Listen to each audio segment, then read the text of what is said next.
Hope! Bom, estamos aqui no canal Aleatoriedades Reflexivas e iremos dar início à avaliação ou análise do livro. E o primeiro capítulo é os conceitos básicos da psicologia junguiana. E ele ainda definiu estrutura geral, relação entre psique objetiva e a psique pessoal, o complexo e o arquétipo, né? Estrutura de identidade, que é o ego, e sombra, estruturas relacionais, ânima, ânimos, persona e o processo de individuação. Eu devo relembrar o que eu trouxe lá no primeiro vídeo, que tinha um antigão da psicologia junguiana que não gostava desse livro. Óbvio que eu não vou falar o nome dele, nem situações que possam identificá-lo, até porque ele é relativamente famoso nos institutos junguianos. Justamente pelo fato de dizer que é um livro que possa em algum ponto substituir o terapeuta. E não substitui. O próprio Hall fala isso no prefácio do livro. E que o Hall também fala dos motivos pelos quais ele escolheu a psicologia junguiana e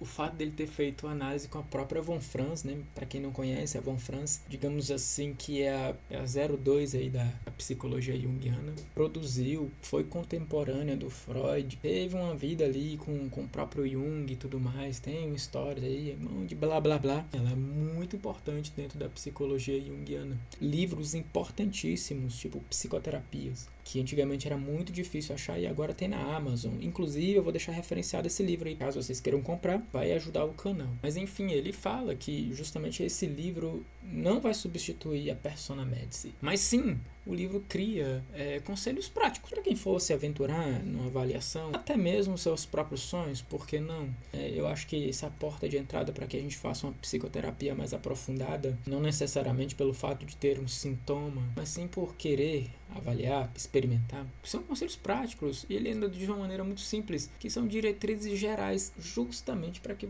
possa se aventurar. Ou para quem já tem um conhecimento maior de prática, de causa, isso vai se tornar realmente conselhos práticos e diretrizes mais ainda. Os conceitos básicos de psicologia junguiana. E o próprio Hall começa aqui com os dois pés na porta, falando sobre o quão empírico foi o início da própria psicologia junguiana. A ideia foi uma observação, que essa observação tinha um fenômeno acontecendo e foram falar sobre esse fenômeno, escrever sobre esse fenômeno. E que muito provavelmente ele se referencia que ao início da psicologia junguiana e na psicologia como um todo, embrionário ainda, e que o próprio Jung estava lá no... Acho que o nome do hospital é Burgoules, era um hospital psiquiátrico e ficava lá. Ele dormia lá, né? Eu creio que inclusive a esposa dele estava lá. E ele trabalhava de uma maneira integral lá. E lá ele pode trabalhar a possibilidade de uma psicologia experimental. Parte desse trabalho experimental veio a jogar bases à máquina que a gente utiliza como uma máquina da verdade. Controverso o seu uso, a máquina de polígrafo. Bases foram bases junguianas. O Jung colocava aparelhos em pessoas e fazia perguntas. E essas perguntas geravam um fenômeno fisiológico na pessoa ali como objeto do experimento. E ali foi a base da psicologia junguiana, que é realmente a ideia de complexo. E nessa época o Jung teve contato com o livro A Interpretação dos Sonhos do Velho Freud. Mas o Jung já fazia psicologia, já tinha uma ideia experimental. Seguindo, o livro ele traz aqui uma topografia básica da psicologia junguiana, que muitas vezes a gente vê na internet para os mais curiosos como aquele desenhinho lá que tem o ego, tem a persona, tem o inconsciente coletivo.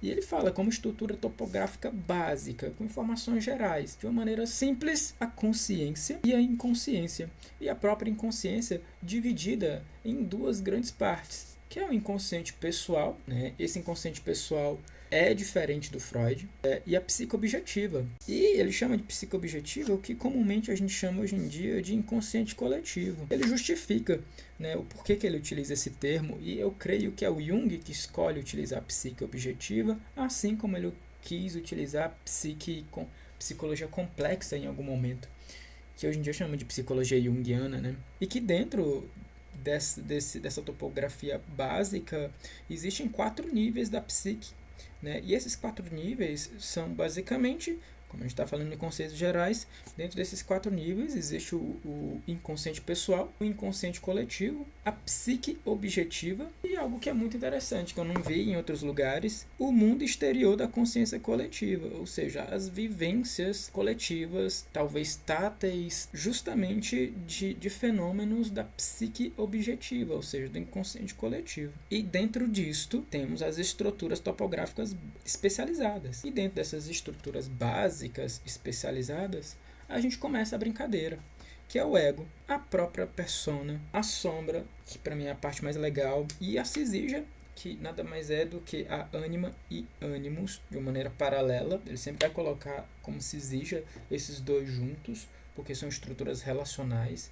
Em algum livro fala sobre estruturas sociais, porque tem uma função importante, assim como a persona, nas adaptações sociais do indivíduo. Descendo um pouco mais dentro dessas estruturas específicas, tem a psicoobjetiva, onde a gente, mais uma vez, lê como inconsciente coletivo, e que dentro dessa psique objetiva ficam os arquétipos e o central, né, que é o si mesmo, que, a meu ver, é uma das partes que eu sinto uma grande dificuldade de poder compreender e ainda mais de explicar. Dentro do inconsciente coletivo, a gente tem o próprio si mesmo como estrutura central, organizadora do indivíduo, especificando as estruturas especializadas. Ele dá início ali aos termos mais difundidos. Inclusive, o primeiro que ele utiliza é a noção de complexo, e que, inclusive, ele cita no próprio texto o quanto essa noção de complexo está introjetada ainda hoje na sociedade. A gente vê aí fulano dizendo que tem complexo de inferioridade, e isso ainda é relativamente comum. Percebe-se ainda, de certa maneira, uma popularização da psicologia junguiana, mesmo que muitas vezes a gente não saiba disso, né? E fala sobre complexo materno, complexo de inferioridade, e ele dá, assim, estruturas básicas para o entendimento do que seria o complexo. É muito difícil a gente falar sobre algo que tem uma tendência subjetiva, mas ver-se o complexo assim como um conjunto de emoções, de ideias que se juntam. Ali eles viram mais ou menos um bolo de fios, e que tudo que a gente vive meio que passa por aquilo, né? E ao passar por aquilo, às vezes se ativa. E quando se ativa, todos esses sentimentos que estão mais ou menos represados dentro deste complexo de fios, né, criam uma autonomia. E essa autonomia, muitas vezes, a gente vê em gatilhos. É uma palavra que eu realmente não gosto muito de falar, mas eu acho que traduz de uma maneira contemporânea a ideia de complexo.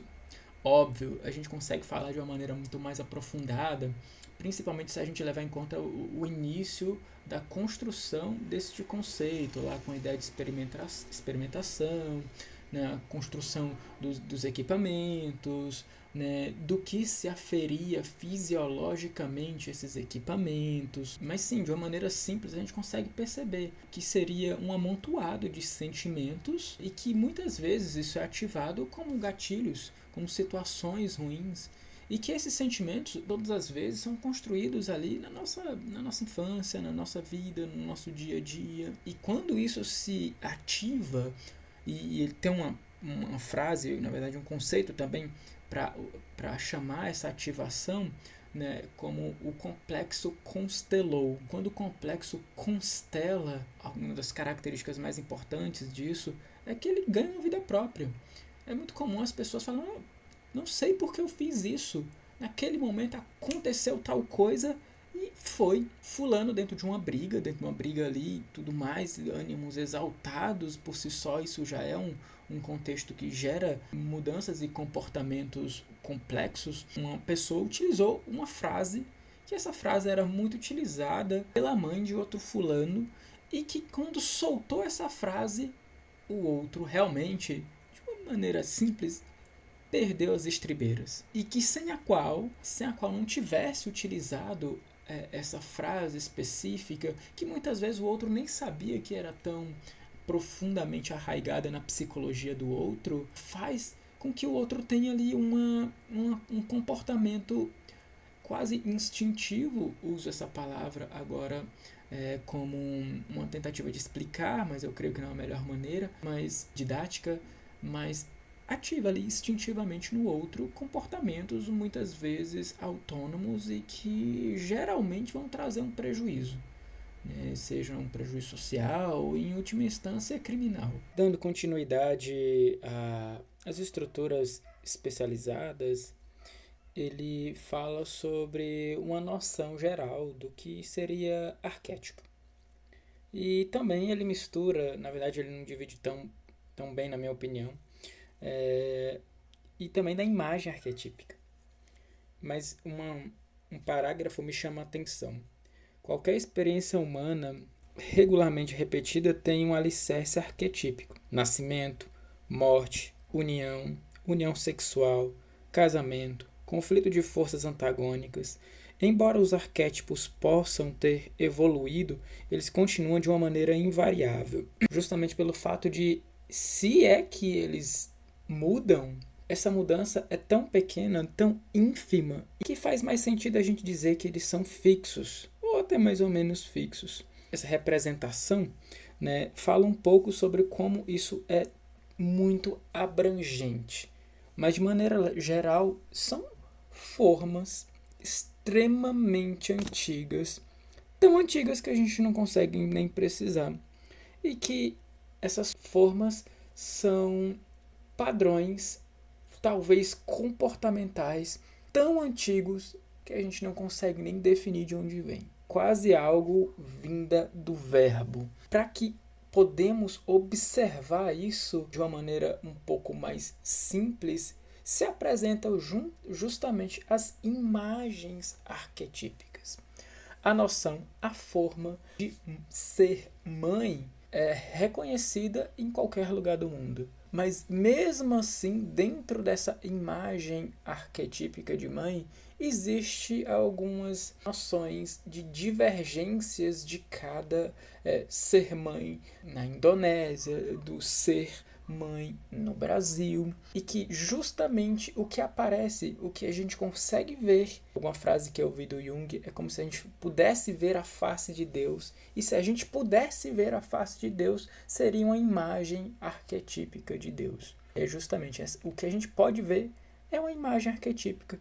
Logo, a gente não vê de fato os arquétipos, porque os arquétipos não existem de certa maneira. Ainda dando continuidade a essas estruturas específicas, ele dá início, provavelmente, assim como a noção de arquétipo e de imagem arquetípica, não com a intenção de exaurir, mas ele já vem com os dois pés na porta, falando de 3 possíveis formas de significados separáveis do si mesmo, ou self para algumas pessoas, ou dependendo da tradução. Ele chama, número 1, a psique como um todo, funcionando como unidade. Número 2, o arquétipo central de ordem, quando considerados os pontos de vista do ego. E a base arquetípica do ego.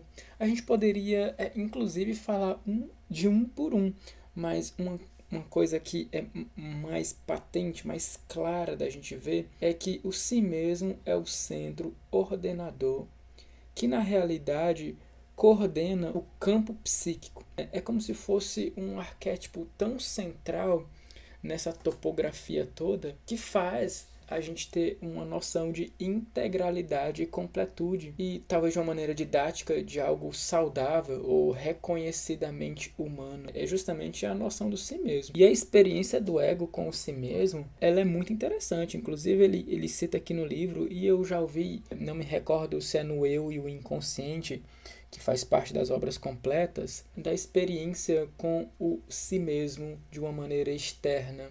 Dependendo da qualidade do ego, dependendo do ego, o quão o ego é estruturado, isso é interessantíssimo. Gera-se mudanças, faz com que a pessoa lide bem com isso. E na prática, muitas vezes, a imagem do si mesmo, ela é muitas vezes vista em seres divinos, com um Deus, experiências muitas vezes religiosas, místicas, que fazem com que o ser tenha esse contato tão aprofundado com essa imagem arquetípica do si mesmo, da coisa mais pura que o ser humano pode ter de uma maneira organizada e relativamente controlada, que isso tem capacidade de mudanças gigantescas na vida do homem. Eu até abro a licença poética para poder falar de um caso que talvez a gente possa colocar como lidar com a imagem do si mesmo. Talvez esse exemplo nem seja dos melhores, mas enfim.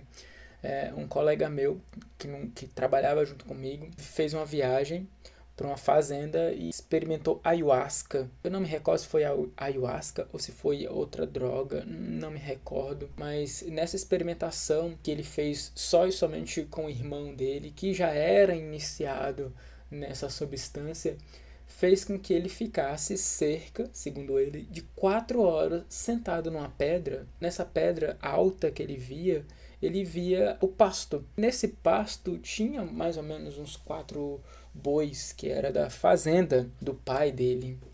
E que dentro dessa viagem que ele teve, os bois chegavam para ele e conversavam. E essa conversa fez com que ele entendesse para ele o centro do que é ser humano dentro de um equilíbrio que para ele era muito importante. E esse tal equilíbrio era proposto por uma luz. E essa luz ficava em cima da cabeça dos bois, falando para ele. Ele disse que aconteceu, e que na prática fez com que, para ele escolheu parar de comer carne. E para ele isso foi uma imagem e foi uma experiência das mais puras.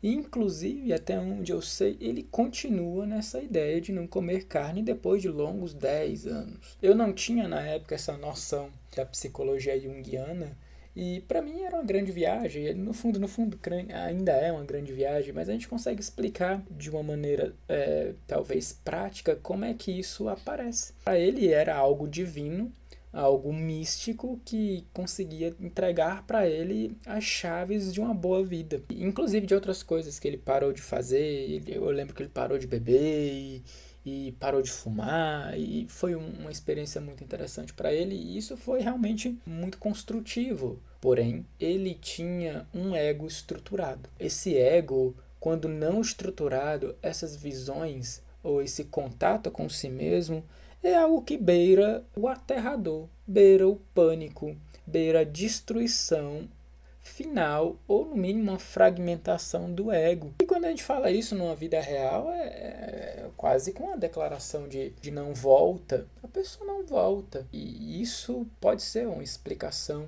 desse arquétipo central do si mesmo dentro de uma visão junguiana. E também fala um pouco sobre o ego como esse ente, esse ser, que na verdade é uma estrutura, que é a estrutura da qual a gente lida mais, né?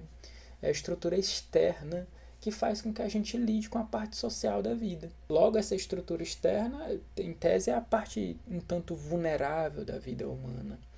E que o ego, por si só, ele está ali trabalhando a vida inteira, é a parte mais externa desse sistema psíquico por um todo. Se eu não me engano, dentro das obras completas no livro A Prática da Psicoterapia, trazendo essa noção de ego, o próprio Jung dá a noção de psicologias do ego, se referindo claramente às psicologias comportamentais, e fala sobre o que é, né? É talvez menos aprofundado. Muito provavelmente ele se referia à psicologia behaviorista, e talvez para ele, apesar de ele dizer que funcionava no próprio livro, se eu não me engano, ainda não era uma psicologia profunda. No capítulo, na verdade no subcapítulo, nomeado como a relação entre psicopessoal e a psicoobjetiva, que é a psique pessoal no sentido do eu, do ego, e a psique objetiva, sem querer, eu utilizei justamente a história que um colega meu de trabalho relatou. E isso, de fato, é uma interação entre a psique objetiva e a psique pessoal. E ele alerta no próprio texto o quanto isso pode ser realmente perigoso, quanto isso pode destruir o arquétipo do ego. Aquele receio de não voltar, isso na prática, clinicamente falando, poderia ser uma psicose. A pessoa realmente tem o ego fragmentado e aquilo tornasse um sintoma clássico realmente de talvez uma esquizofrenia, um mais alto nível do exemplo. Por isso que esse contato tem que ser muito bem estruturado. Se for feito de uma maneira controlada, talvez sendo avaliado por um psicólogo experiente, pode ser que esse contato do self pode ser algo benéfico. Feito por drogas, realmente é um contato muito mais ou muito menos controlável, logo mais perigoso. Ainda em referência aos conceitos, chegou no meu conceito particularmente favorito, a sombra. A maneira com a qual ele escreve, realmente, eu fico muito contente com isso, porque é muito legal, muito gostoso. Ler Jung na fonte, talvez eu deixe triste as pessoas que gostam de ler o Jung na fonte. E ele tenta construir aqui uma história do início ou da produção ou da criação do arquétipo da sombra. E ele fala, né, nas interações mãe e bebê, dentro daquelas coisas, e dentro desse padrão, existe alguns momentos que eventualmente não serão tão agradáveis. E além disso, existe uma tendência natural da personalidade do ego da criança, e que isso misturado gera alguns impulsos, e esses impulsos, alguns deles não são tão bons, e o fato de não serem tão bons e provavelmente o grupo familiar repreender eles, forma uma espécie de alter ego do próprio ego. E este alter ego, como cita o texto, ele fica logo abaixo do inconsciente pessoal.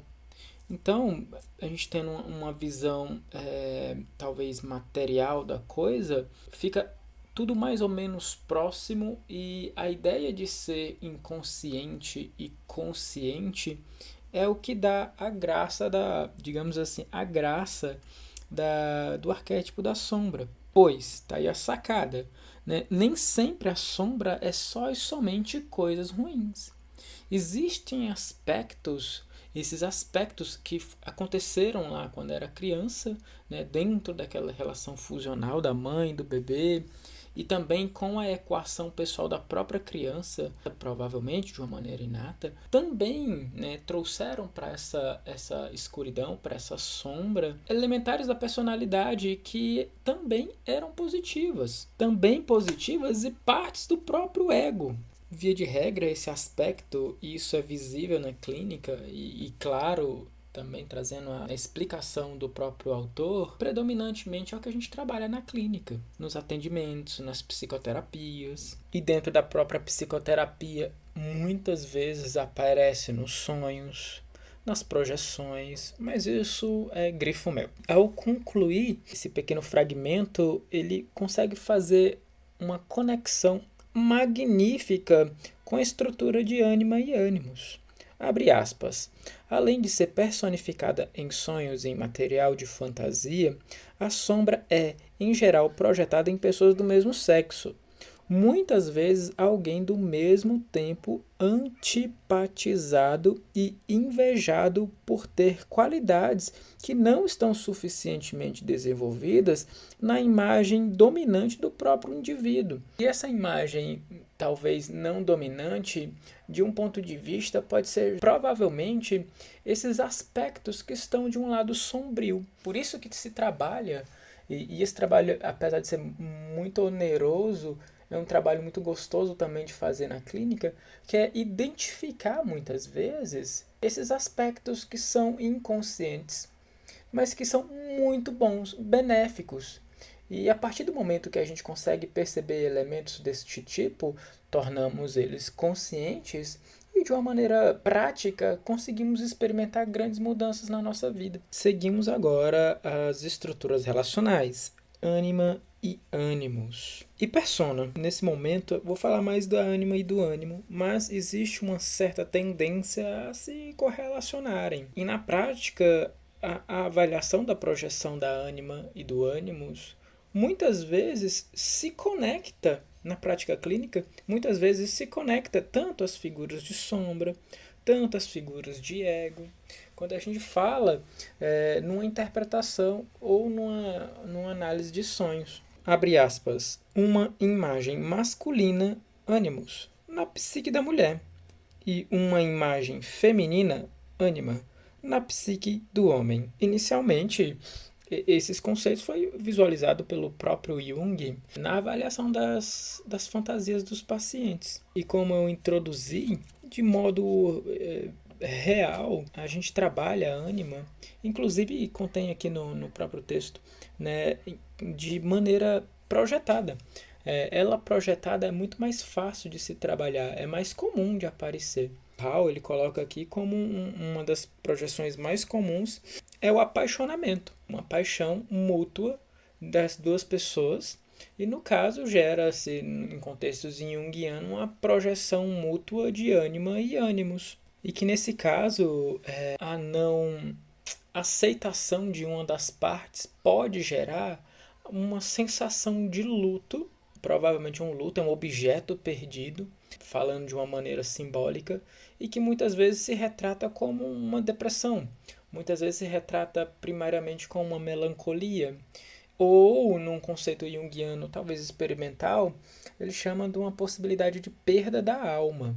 É interessante abordar a imagem que se percebe no outro dentro de uma projeção. Ela é muito, muito importante num contexto de psicoterapia, principalmente pelo fato de que geralmente, abre aspas, eu que falo agora, é um déficit dentro de um desenvolvimento da personalidade do paciente. Quando isso ocorre, muitas vezes é um manancial de possibilidades de avaliação dentro de uma psicoterapia e de integração deste material trabalhado ao ego. O livro aborda um fragmento interessante que, se isso não é integrado de uma maneira correta, eventualmente acontecerá novamente. Existem esses padrões relacionais, muitas vezes na prática, de mulheres e homens que têm dificuldades de relações, e mais comum na prática acontecer de doutor, eu tenho o dedo podre. E isso muitas vezes, quase sempre na verdade, são projeções de ânima e ânimo e ânimos e que não são bem avaliadas de um ponto de vista simbólico,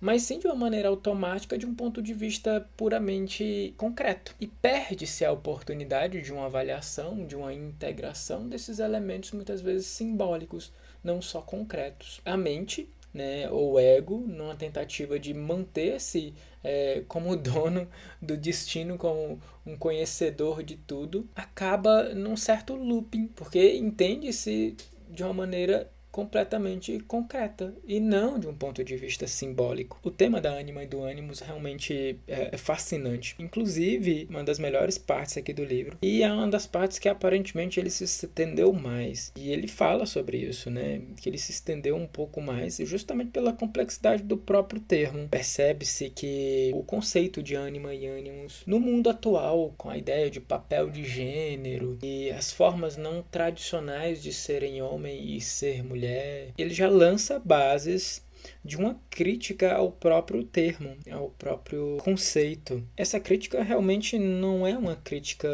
aparentemente destrutiva, pelo contrário, ela reafirma as bases do que é, só que de um ponto de vista levemente diferente. Abre aspas. Com a crescente liberdade cultural de homens e mulheres adotarem papéis não tradicionais, o conteúdo ou aparência geral da ânima e do ânimo está efetivamente mudado. Mas o seu papel essencial, olha só, seu papel essencial como guia de um psicopompo permanece tão claro quanto as primeiras descrições de Jung. Realmente ele mostra que talvez naquela época já era algo criticável, mas a ideia central, ainda mais adaptando esse mundo de hoje, o mundo dos cancelamentos, com a ideia central ainda é muito válida, justamente como esse psicopompo, essa ideia de equilíbrio entre essas duas forças, ainda continuando elencando esses conceitos basilares da psicologia junguiana, o conceito de persona, que é basicamente essa máscara social, que é muito comum, talvez parte gigantesca do nosso tempo, do cotidiano, a gente está trabalhando ativamente com esse termo e essa atividade e essa parte do nosso sistema psíquico. E ele lança a base também do maior problema que a persona nos traz, que é justamente a nossa identificação com ela, ou uma identificação excessiva, que de maneira clara acaba gerando um ego, número 2, não muito bem adaptado e quase sem contato com o elemento estrutural do próprio sistema inteiro, que é o self. E por fim, não menos importante, que é o processo teleológico fim, que é justamente o processo de individuação, que é o processo de desenvolver as potencialidades individuais inatas da psique, um trabalho com a personalidade, um melhoramento da personalidade. O Hall fecha o capítulo, que inclusive é tão longo dentro de uma comparação saudável ao capítulo da ânima e do ânimos, o parágrafo final, ele coloca, abre aspas, o processo de individuação, tal como é entendido na teoria junguiana encorajado na análise, envolve um diálogo contínuo entre o ego e com o centro responsável pela consciência e o misterioso centro regulador da psique total, centro a que o Jung chamou de self. E esse, por final, é um conceito imenso. Eu, sinceramente, não sei como o próprio Hall conseguiu fazer isso dentro de tantas poucas linhas, que mesmo se eu fosse falar sobre o resumo que está o livro, eu com certeza transformaria esse áudio, esse vídeo em coisas muito maiores. Mas eu creio que uma boa avaliação do livro inicialmente é essa, para que a gente possa passar mais para frente para as questões que de fato o livro aborda, que é a interpretação dos sonhos.